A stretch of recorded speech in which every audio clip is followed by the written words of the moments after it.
karena Allah Subhanahu wa Ta'ala dudukkan kita dalam majelis yang mulia. Satu majelis mengingati kebesaran Allah Subhanahu wa Ta'ala. Satu majelis yang bukan didatangi para presiden, bukan didatangi para pejabat, tapi para malaikat ribuan jutaan datang majelis kita pada sore hari ini. Allah. Majelis itu dikatakan mulia bukan berarti yang datang orang-orang mulia. Majelis itu mulia bukan berarti datang orang banyak, tapi majelis itu mulia ketika dalam majelis tersebut ada kehadiran keagungan Allah Subhanahu wa Ta'ala. Maka kita berharap berkumpulnya sore hari ini kita dalam keberkahan ini menjadi sebab Allah Subhanahu wa Ta'ala ampuni dosa-dosa kita, menjadi sebab Allah Subhanahu wa Ta'ala kekalkan hidayah dalam diri kita, menjadi sebab Allah Subhanahu wa Ta'ala mudahkan diri kita dalam amal-amal agama kita. Dulu ada seorang penyair terkenal namanya Farsdak. Ini terkenal sekali. Zamannya Imam Abu Hasan Al-Basri. Maka suatu ketika ada orang meninggal, ada pemakaman, acara pemakaman. Maka diundanglah Syekh Imam Abu Hasan Al-Basri, didudukkan di depan mayat. Kursinya agak panjang seperti itu. Kemudian datang juga diundang pula penyair terkenal ini, Farsdak. Penyair itu kalau zaman dulu itu orang-orang suka bikin nyanyian itu Pak, bikin lagu-lagu pop. Itu dulu penyair zaman dulu. Kemudian Farsdak ini datang,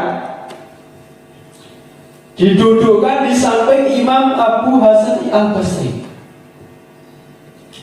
Maka Farsdak mengatakan kepada Imam, "Wahai Imam, apa pendapat orang-orang kira-kira? Telah duduk orang terbaik di zaman ini di sampingnya orang terburuk di zaman ini." Maka Imam Abu Hasan Al-Basri mengatakan, "Apa maksud kamu mengatakan seperti itu?" Kemudian Imam Abu Farsdak mengatakan, engkau ini imam, engkau ini terkenal karena fatwa-fatwa engkau, karena kitab-kitab, karena pengajian-pengajian, dan saya terkenal dengan lagu-lagu saya.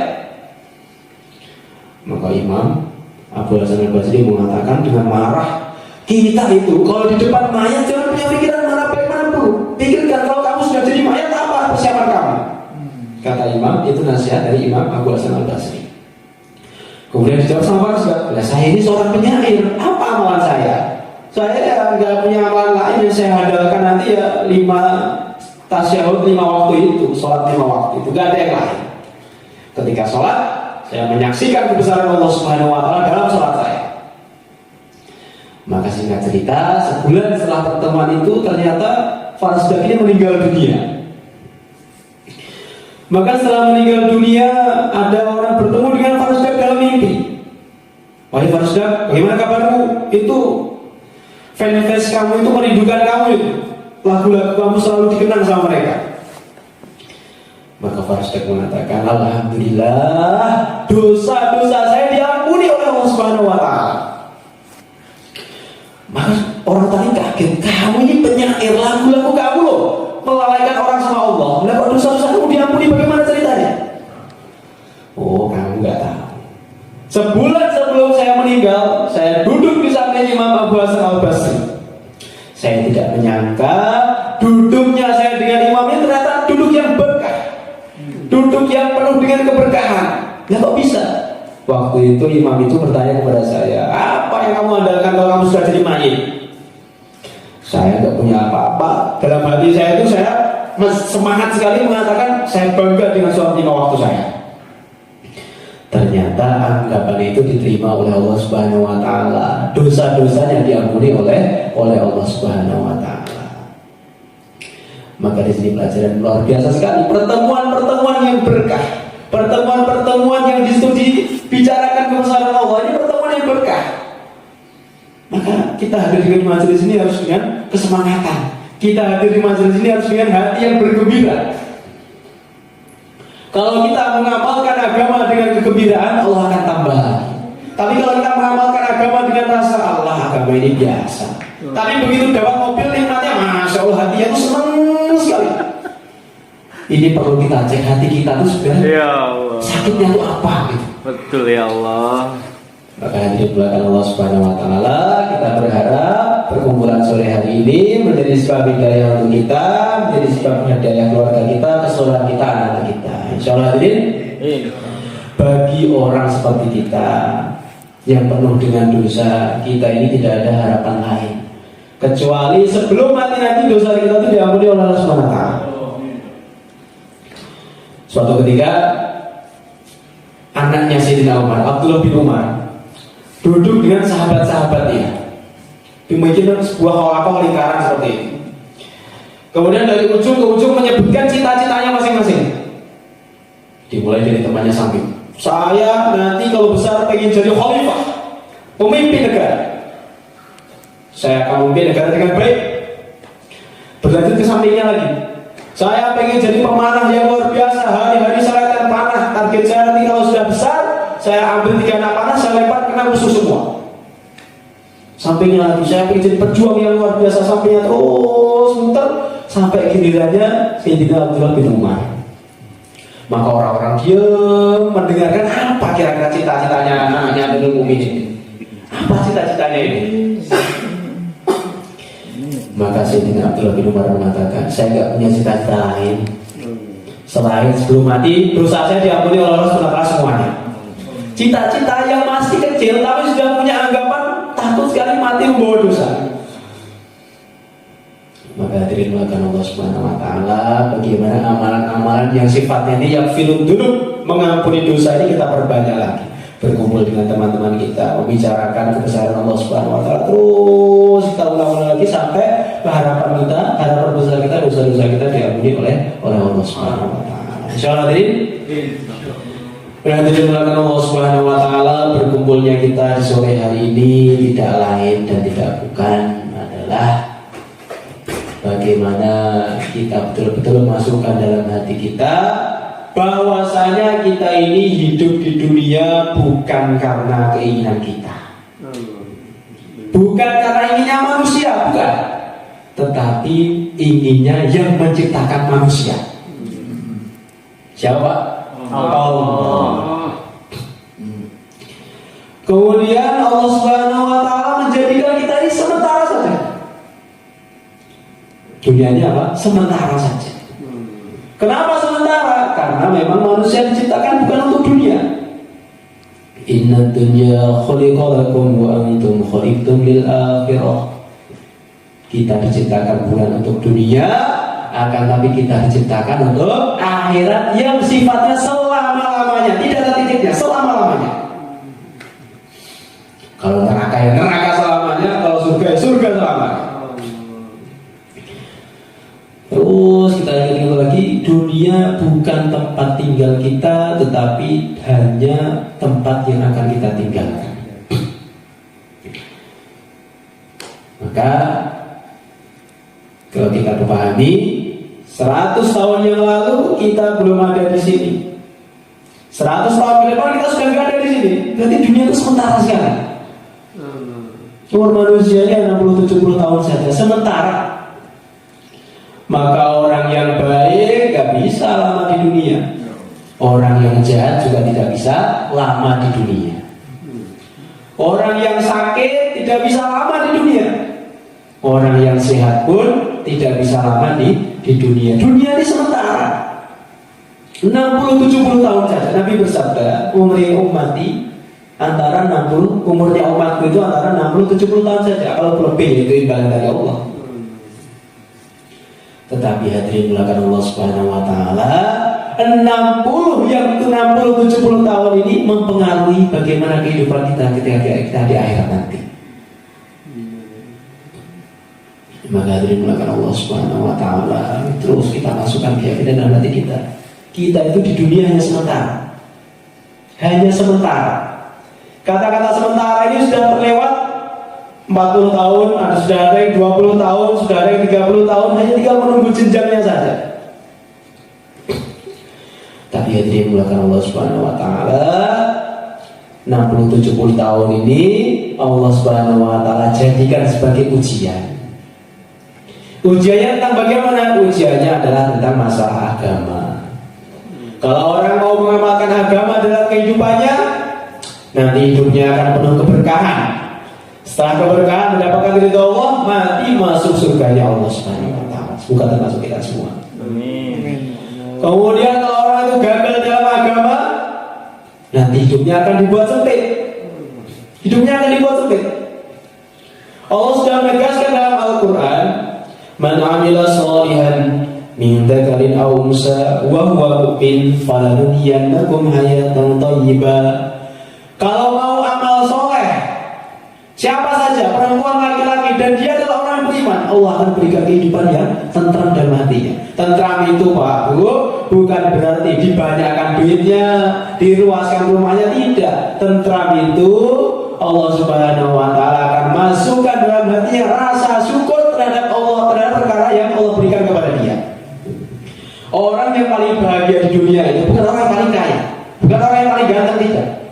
Tetapi orang yang paling bahagia di dunia adalah ketika dia bisa menikmati apa yang Allah berikan kepada dia. Punya rumah, gubuk, rezekinya serat, tapi kok bisa menikmati? Oh, ini bahagia sekali.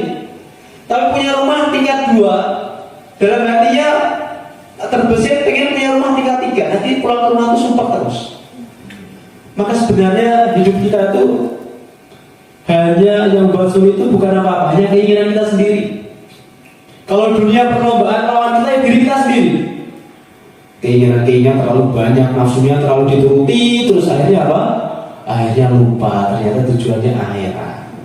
Sedang mengejar-ngejar dunia, kesandung, tiba-tiba sampai ke kuburnya. Bagaimana gitu?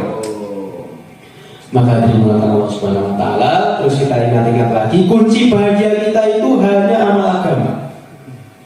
Kalau kita mencari kebahagiaan kita di luar amal agama, Allah berkata bagaimana? Wa man a'rada 'anil dzikri fa inna lahu ma'isyatan dhanka. Hidupnya akan dibikin sempit seperti itu. Akan dibikin sumpah. Walaupun duitnya banyak, rasa syukurnya dikurangi terus. Kira-kira lima tahun berapa? Punya mobil Pajero, ternyata pengennya Lamborghini. Hatinya tuh setiap naik Pajero seperti naik sepeda hotel aja. Tapi punya sepeda hotel, rasa syukurnya luar biasa. Naik sepeda hotel rasanya kayak naik Pajero. Bukan masalah apa yang dinaiki, masalah apa yang disyukuri. Maka dalam mengejar dunia ini, bagaimana selalu kita ingat kita itu bukan untuk dunia, kita itu untuk meninggalkan dunia. Imam Ghazali beliau mengatakan orang yang cerdas di dunia itu ada 3 ciri khasnya. Yang pertama adalah dia menyiapkan kuburnya sebelum dia masuk ke dalam kubur. Jadi kuburnya itu dia terus dipikirkan, terus nanti saya kubur itu bagaimana nasibnya. Kalau dikubur saya senang, insya Allah di akhirat nanti saya senang. Tapi kalau dikubur sudah susah, nanti berkelanjutan akan susah terus. Maka terus dipikirkan dalam kehidupannya melakukan amalan-amalan yang dia niatkan untuk kebahagiaan dia ketika dikubur. Kemudian yang kedua adalah orang yang mereka meninggalkan dunia karena tahu dunia yang mereka tinggalkan. Penyakitnya orang Islam sekarang adalah terlalu sibuk mengejar dunia, terlalu sibuk dengan sawahnya, terlalu sibuk dengan kantornya, terlalu sibuk dengan pekerjaan-pekerjaannya, sehingga akhiratnya menjadi terlupakan. Maka dalam sebuah saat dikatakan mafhumnya, jangan kita ini terlalu sibuk mencari rezeki sehingga kita lupa dengan sang pemberi rezeki. Terlalu sibuk nyari duit, lupa kalau duit itu dari Allah Subhanahu wa taala. Maka dimulakan Allah Subhanahu wa taala, kita ini mau meninggalkan dunia. Jangan sampai kita terlalu berseru dengan dunia. Maka penting ini Pak, sesekali itu diri itu diajak dakwah, keluarga itu diajak nimbrung dalam amal agama, supaya apa? Supaya kecintaan dunia itu hilang. Walaupun gak 100%. Kalau diri kita selalu kita sibukkan terus dengan amalan-amalan dunia, dengan pekerjaan kita, nanti lama akhirat itu tergeser. Hati manusia itu hanya satu. Kalau waktu itu diisi dengan dunia, maka dunia meningkat dalam hatinya. Tapi kalau waktu itu diisi dengan akhirat, maka akhirat akan meningkat dalam dirinya. Maka kita harus menimbangi. Kadang-kadang yang perlu nisab sebulan sekali lah, atau setahun 40 hari, atau setiap tahun 4 bulan semua. Ini harus kita sesekali hati kita nimbrungkan dalam hal tersebut. Karena kalau hati sudah berkecimpung dengan dunia, nanti lupa akhirat.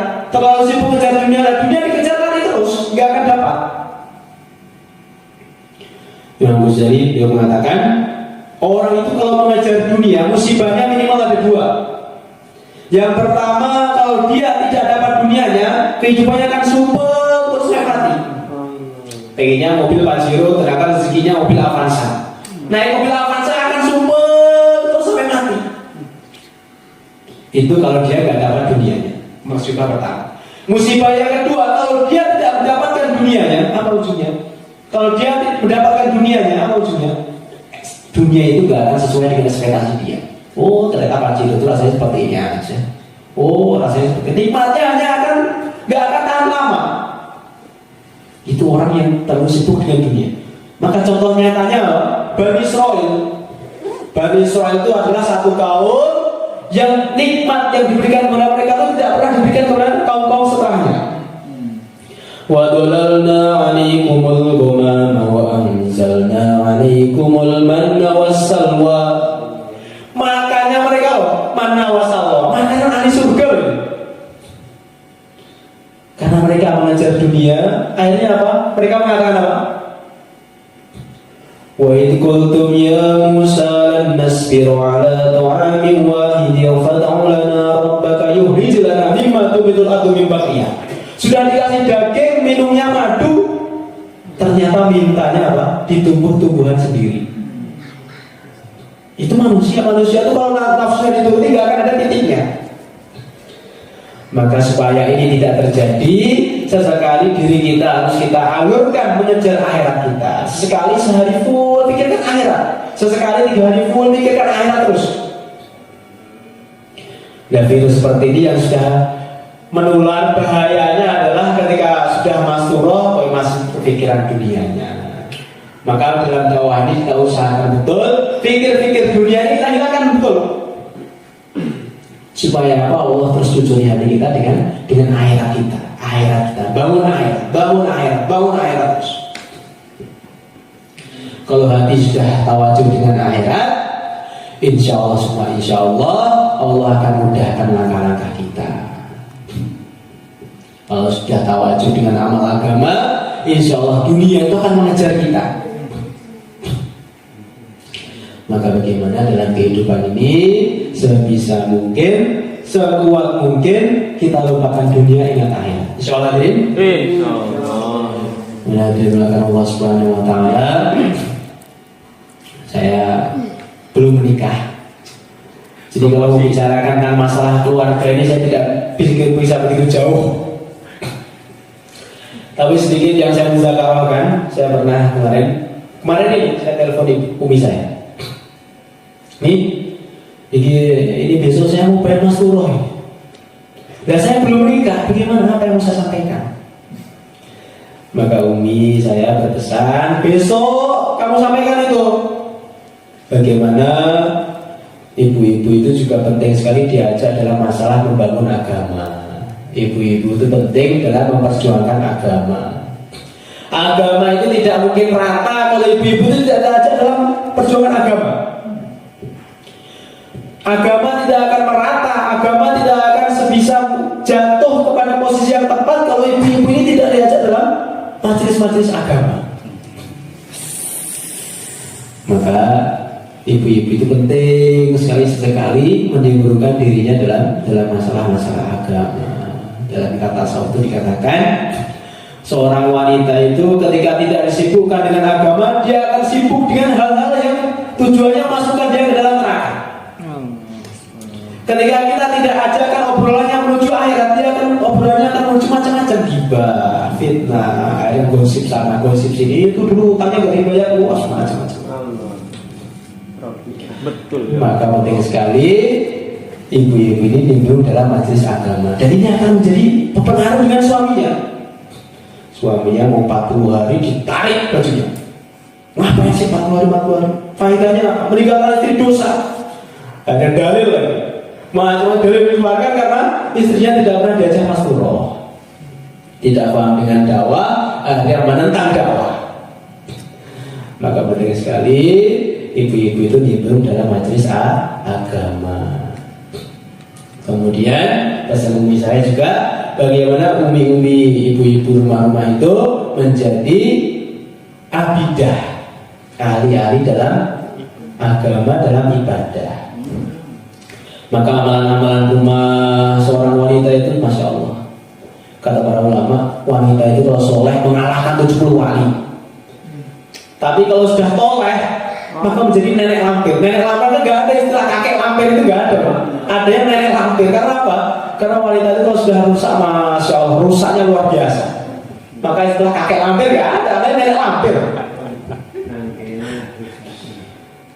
Tapi kalau sudah soleh mengalahkan 70 wali. Masya Allah. Maka amalan-amalan bapak-bapak ini kalau ibu-ibunya soleh gak ada apa-apanya. 4 bulannya dibanding dengan 3 harinya di rumah, ibunya gak ada amalan apa-apa. Tetapi wanita ini punya 9 kelemahan. Akalnya cuma satu. Sulit terkadang itu. Maka perlunya dibikin majelis-majelis terakhirat dengan ibu-ibu ini, dibicarakan majelis-majelis akhirat. Kalau sudah disediakan TV, majalah, ini apa? Masya Allah. Tidak perlu kita sodorkan, mereka sudah mengambil sendiri. Jadi manusia itu, laki-laki maupun perempuan ini punya indikasi. Kalau lagi nganggur, biasanya mikirnya bagaimana enaknya. Wah, saya nganggur, nyuci sudah, anak sudah tidur, nyusu sudah, macam-macam amalan sudah, TV-nya nganggur dinyalakan. Setelah nganggur dinyalakan, dilihat macam-macam kegelapan dunia dilihat.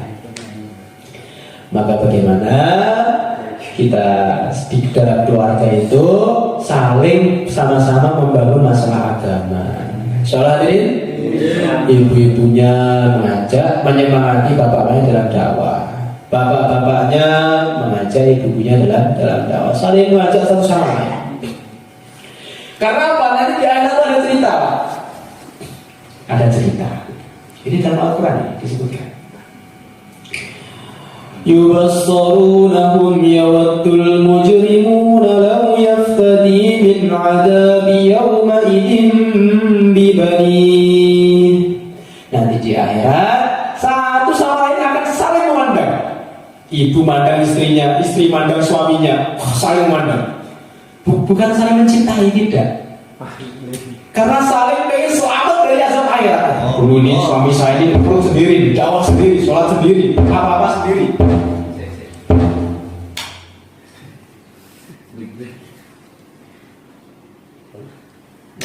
Ini dekat jantung saya lo kira itu. Ini ada iklan dulu. Sudah. Dulu suami saya ini kalau dakwah sendiri, 3 hari sendiri, 4 bulan sendiri, saya nggak pernah diajak dakwah. Ya Allah, ini suami saya ini. Dulu saya jauh dari agama karena dia ini. Saya nggak mau masuk neraka sendirian. Saya kan suaminya, diajak ke neraka. Suami, dulu saya mau 40 hari ini ditarik-tarik, nggak dibolehin ini. Saya mau 4 bulan dicegah ini. Akhirnya apa? Ini gara-gara istri saya jauh dari dakwah, jauh dari Allah. Akhirnya apa? Istrinya diajak ke neraka. Maka istilah-istilah seperti ini akan ada. Ini bukan khayalan ini Pak, ini asli. Nanti kita itu di akhirat, bahkan ibu yang mengandung pun lupa dengan kandungannya karena saking takutnya dengan azab neraka ini. Maka mumpung itu belum terjadi, mumpung Allah masih kasih kesempatan, bagaimana kita saling menyemangati dalam masalah agama. Istri menyemangati suaminya, suami menyemangati istrinya. Jadi keluarga yang sakinah mawaddah warahmah. Rumah itu bukan hanya tentang tembok, rumah itu bukan hanya tentang pintu, rumah itu bukan hanya tentang halaman, tapi rumah itu bagaimana tentang kenyamanan dalam masalah agama ini. Maka taklim rumah, kalau suaminya lupa, istrinya ingatkan. Kalau istrinya lupa, ingatkan.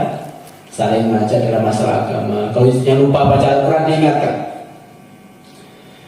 Dalam sejarah tidak ada kalau masalah agama itu tidak akan menjauhkan keluarga dari kata-kata romantis, Pak. Kalau kita melihat ceritanya baginda Nabi itu gak ada keluarga yang romantis, baginda Nabi itu gak ada. Gak ada keluarga yang romantis, baginda Nabi dan ahli-ahlinya itu gak ada. Dulu ketika sudah mengenal agama dua-duanya ini, Ketika Rasulullah SAW beliau pulang terlalu malam, akhirnya mau mengetuk pintu itu takut Sayyidina Aisyah bangun.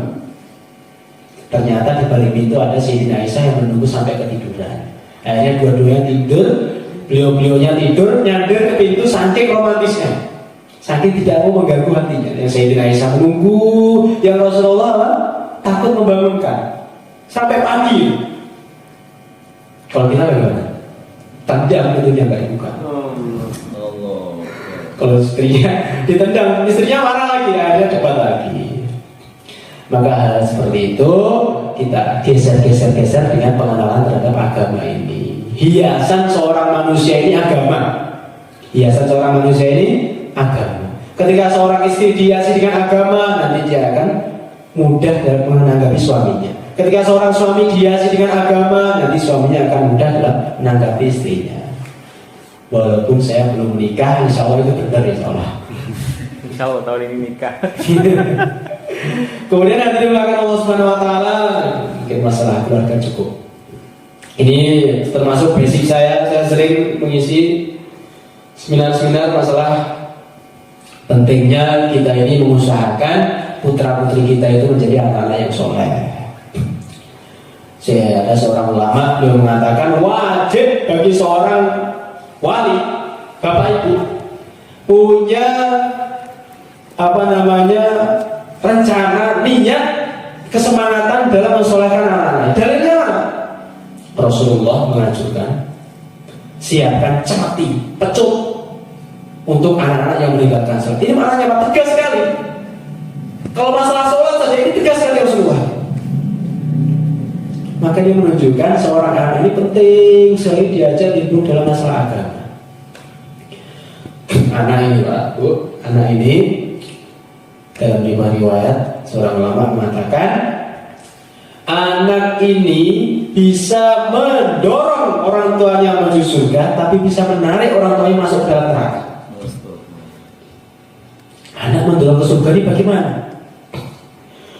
Ketika anaknya soleh, anaknya paham agama, ketika anaknya bisa diajak untuk mengamalkan agama, nanti orang tuanya akan kecipratan dengan amal agamanya. Maka nanti di akhirat dikatakan ada orang-orang itu yang kaget sekali. Naik derajatnya naik terus, semakin padahal dia sampai merasa tidak pantas. Siapa saya? Kok saya sampai dikasih derajat seperti ini? Saya siapa?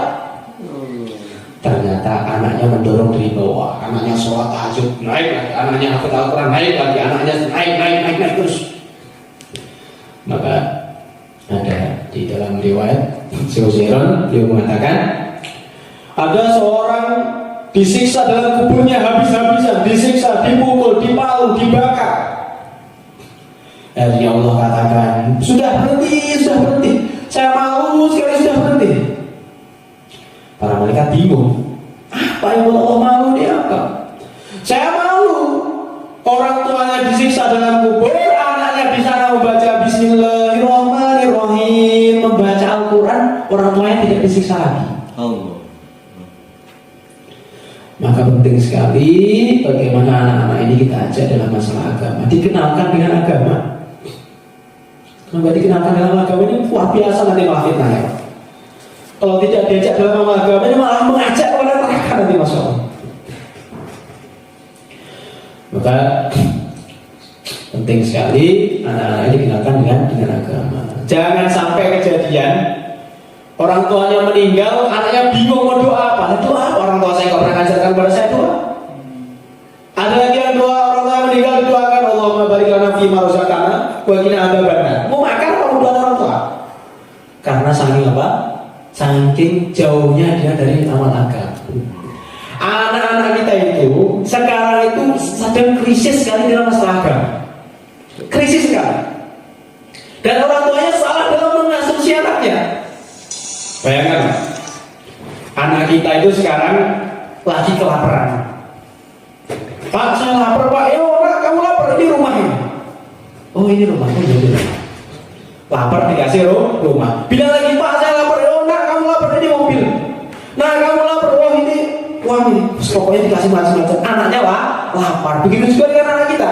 Anak kita itu kekurangan amal agama, kekurangan pengetahuan tentang agama. Kalau kita asumsi terus dengan dunia hatinya akan semakin keras. Dan kalau hati sudah keras, diajak amal agama susah. Disuruh baca Al-Quran gak mau Pak, gak baca Al-Quran, gak enak. Alhamdulillah ini jalik. Anak-anak ini sangat perlu sekali diajak dalam amal agama. Kita terus baca itu. Ada Syekh Abu Yazid Al-Bustami, Masya Allah. Beliau ini lahir bukan dari keluarga ulama. Ayahnya siapa? Ayahnya tukang jual manisan. Setiap manisannya nggak habis, dikasih ke anak-anak santri yang lagi pulang ngaji. Masya Allah, serasa senangnya dengan anak-anak bisa ngaji ini luar biasa. Maka ternyata anaknya lahir, ayahnya sudah wafat. Tinggal ibunya. Kemudian bersama dengan ibunya, umur berapa tahun seperti itu, masih kecil, 5 tahun kalau nggak salah, dibawa ke ulama. Syekh, ini anak saya wakafkan untuk agama, jangan dipulang ke saya lagi. Ibunya memberikan anaknya kepada pesantren, diserahkan, nggak boleh pulang. Maka saya Abu Yazid itu hari-hari nangis terus. Masya Allah, rindu dengan Umi, rindu dengan ibu ini. Kapan saya bisa pulang? Maka setiap mau pulang, kirim surat, gak pernah ada jawaban. Kirim surat, gak pernah ada jawaban. Sampai dewasa, sampai jadi ulama besar waktu itu. Maka akhirnya mimpi bertemu dengan Rasulullah SAW. Maka Rasulullah wasiatkan, saya Yazid, maksudnya, sekarang kamu sudah ngaji, sekarang kamu pulang, khidmat sama orang tua. Ngajimu sudah cukup, kebanyakan ilmu kamu. Maka pulang. Sampai rumah tuh desanya sudah berubah total. Desanya itu sudah ada bangunan-bangunan tinggi. Dulu kampung, sekarang sudah kota. Nyari rumahnya saya bingung. Dulu pertama berangkat sampai pulang tuh sekarang sudah bingung rumahnya yang mana gitu bingung. Maka di sudut kota itu ada rumah kecil, kotor sekali. Kotor, rumahnya nggak terus. Maka diketuk pintunya. Assalamualaikum. Dijawab dari rumah. Waalaikumsalam, siapa itu? Ini anakmu Bu, Abu Yazid yang dulu kamu serahkan ke pesantren. Siapa Abu Yazid? Gak kenal, gak ada. Saya gak punya anak saya sudah saya pasrahkan ke pesantren. Maka si Abu itu nangis. Masya Allah, ibu saya ini luar biasa sekali. Mari dekati lagi. Bu, saya pulang bukan karena keinginan saya. Saya pulang karena disuruh oleh Rasulullah. Maka ternyata pulang itu ibunya sudah buta. Nah, kamu tahu nggak kenapa ibu kamu buta? Kenapa Bu? Ibu kamu ini tidak pernah lewat satu malam kecuali mendoakan kamu. Kecuali mendoakan kamu supaya kamu berhasil, supaya kamu jadi anak soleh, supaya kamu bisa menjadi anak yang bermanfaat. Doa seorang ibu itu penting sekali. Maka hadirin melakukan Allah Subhanahu Wa Taala, kita ajak anak kita membangun agama ini. Dalam sebuah riwayat saya pernah dengar cerita dari Gus Yusuf Temboro itu. Dia datang ke Padang. Di Padang bertemu dengan apa? Patungnya siapa yang anak dikutuk itu? Maling Kondang. Bertemu dengan Maling Kondang. Anak-anak orang sana mengatakan ini Gus, ini gara-gara durhaka sama orang tuanya ya. Makanya dikutuk jadi batu. Maka Gus Yusuf itu mengatakan, enggak, ini bukan salah anaknya ini salah ibunya. Ibunya tuh mulutnya tuh gak hati-hati. Coba kalau waktu itu ibunya mengatakan, nah saya kutuk kamu jadi ulama, nah saya kutuk kamu jadi hafid Al-Quran, jadi hafid Al-Quran ya. Tahu ini nggak? Siapa namanya? Imam Mekah? Imam Masudeh. Imam Masudeh itu katanya adalah waktu kecil tuh nakal sekali. Nakalnya luar biasa. Ibunya tuh pusing ngurusnya itu. Karena ibunya mengatakan, nah, Masya Allah kamu tuh nakal sekali. Saya tuh pusing ngurus kamu, saya doakan kamu kalau besar jadi Imam Mekah. Besarnya jadi apa?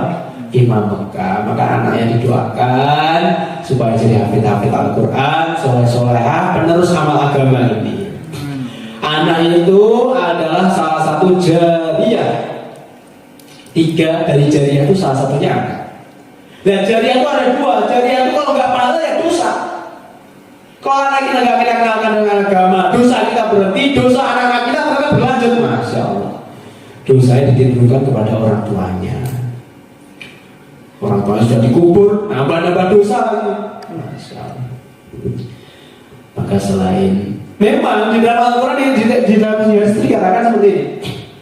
Nanti dalam Al-Quran menyebutkan yaumal mar'u min akhihi wa min ummihi wa abihi wa sahibatihi wa banihi.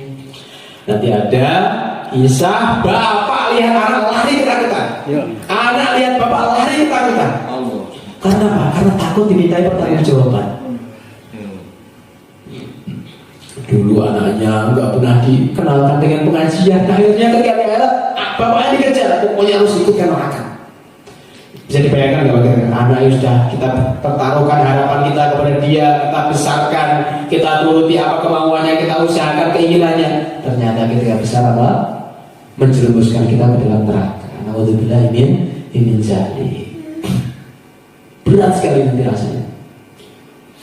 Bahkan bukan cuma di dunia, bukan cuma di akhirat, dunia pun sudah membuktikan. Beberapa waktu yang lalu ada kejadian seorang miliarder mati tanpa dikunjungi oleh anak-anaknya, karena anak-anaknya malah sibuk rebutan warisan. Ketika anak-anaknya sudah dikenalkan dengan dunia dari kecil, akhirnya ketika besar sibuk dengan dunianya, sampai lupa bapaknya tuh dunia kasih dunia, bapaknya sampai lupa. Maka dimulakan Allah Subhanahu wa Ta'ala, jangan sampai kejadian seperti ini ada dalam kehidupan kita nanti. Akhirat itu, surga neraka itu adalah perkara nikmat dan tidak nikmat, perkara nikmat dan azab. Azabnya neraka yang gak ngeri, yang ngeri itu kata-kata selama-lamanya. Kalau selama-lamanya dibakar bagaimana?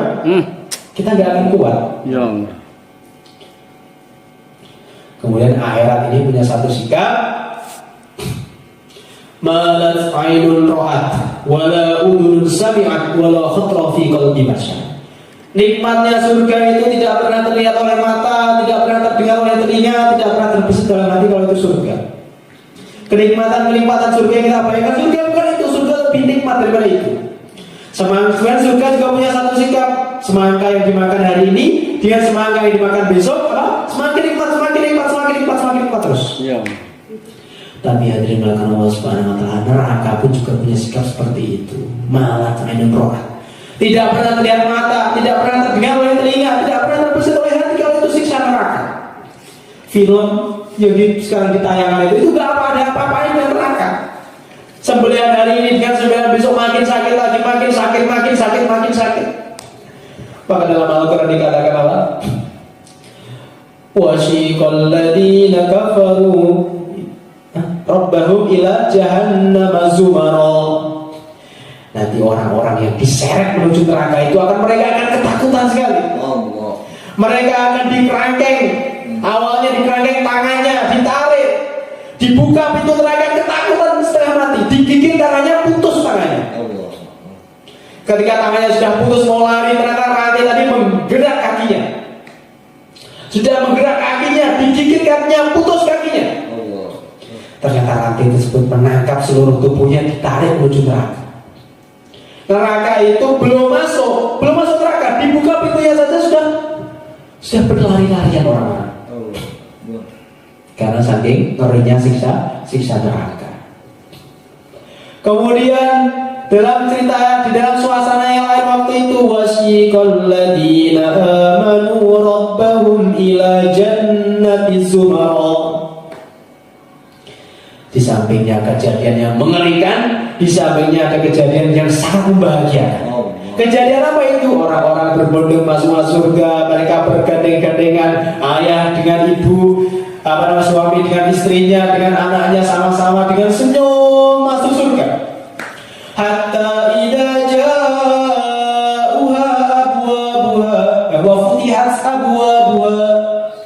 Ketika mereka sedang asik berjalan menuju surga, dibuka pintu surga. Apa yang terjadi? Mereka melongo selama 40 tahun tanpa berkedip mata. Saking nikmatnya surga, kenikmatan surga itu membuat mereka terheran-heran selama 40 tahun. Enggak bergerak. Kalau terheran-heran 1 detik, 2 detik itu biasa. Ini 40 tahun saking nikmatnya surga. Maka bagaimana kenikmatan surga, siksa neraka ini membuat kita semangat amal agama. Insyaallah ini kita semangat diri kita dalam membangun surga kita. Inna dunya mazra'ul akhirah. Dunia ini sesungguhnya adalah tempat membangun akhirat. Dan membangun ini membangun surga atau neraka? Karena surga juga dibangun, neraka juga dibangun. Kalau sedang maksiat kita ingat-ingat cepat-cepat ditobati supaya bangunan nerakanya hancur. Kalau lagi amal disemangatkan supaya bangunan surga cepat jadi. Maka penting sekali saling mengajak dalam ketaatan. Rumah-rumah itu kita buat dengan suasana agama sehingga kesemangatan agama timbul dalam diri kita, keluarga kita, anak-anak kita. Insyaallah dalam Al-Quran dikatakan, Rabbana innana sami'na munadiyan yunadi lil iman an aminu bi rabbikum fa amanna. Mereka di surga nanti akan banyak sekali obrolan-obrolan yang menyenangkan. Apa yang mereka obrolkan? Oh, dulu nih istri saya ini maksa-maksa saya suruh 4 bulan, akhirnya saya jalan 4 bulan. Ternyata seperti itu Allah masukkan ke surga. Dulu suami saya ini ngajak saya mastur, maksa-maksa mastur, akhirnya saya mau. Terakhirnya Allah masukkan bersama ke dalam surga. Oh, cerita ini akan menjadi cerita yang menyenangkan ketika di surga nanti. Obrolannya di surga ya tentang amalan-amalan mereka ketika di dunia. Pernah mujahadah bareng, pernah amal agama bareng, pernah ini bareng. Tapi kalau tidak dijadikan amal agama bareng, apa yang terjadi? Ya wailata laitani lam attakhid fulanan khalila laqad adallani 'anil dzikri ba'da idh ja'ani. Kalau sudah tidak amal agama bareng, ternyata lihat istrinya lupa Allah, suaminya lihat istrinya lihat suaminya lupa Allah, akhirnya kegiatan saling menuntut. Celaka sekalinya dulu. Kok lihat kamu jadi lupa Allah itu bagaimana? Lihat suami saya ini kok jadi lupa Allah. Saya lihat istrinya kok jadi lupa Allah. Oh, ini jadi mereka akan mencaci-caci kan. Ya wailata laitani. Celaka men aku ini. Bahasa Jawanya. Kok celaka sekali aku ini. Dulu pernah bertemu kamu dan kamu membuat saya lupa dengan Allah. Maka bagaimana kita buat rumah kita selalu ingat dengan Allah, selalu ingat dengan agama, selalu ingat dengan perjuangan agama. Insyaallah ini cukup salah. Kurang lebihnya saya mohon maaf. Kemudian ini satu lagi. Sekarang ini satu zaman, masya Allah anak-anak itu kalau sudah memang jodohnya jangan ditunda-tunda. Bahaya sekali ini.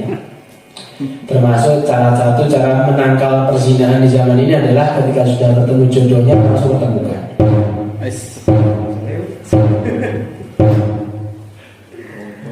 Langsung dipertemukan, jangan ditunda-tunda. Lah saya nunggunya anak saya pengennya dapat hafid, ganteng, soleh. Ya nanti sampai dia umur 30 tahun gak nikah-nikah. Yang perempuan, yang laki-laki pengennya, saya pokoknya harus dapat yang cantik, solehah, hafidzah ya. Nanti menunda-nunda pernikahan akhirnya jatuh ke zina. Sekarang ini satu zaman yang perzinahan sudah dianggap lumrah. Maka salah satu ceritanya adalah, salah satu pencegahannya adalah bagaimana dipercepatkan pernikahan. Dibuka lebar-lebar pernikahan, jangan susah-susah. Nikah harus 70 juta.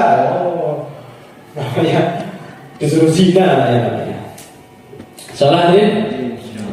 Maka insya Allah semuanya ya, ambil bagian amal agama ini insya Allah. 4 bulan insya Allah.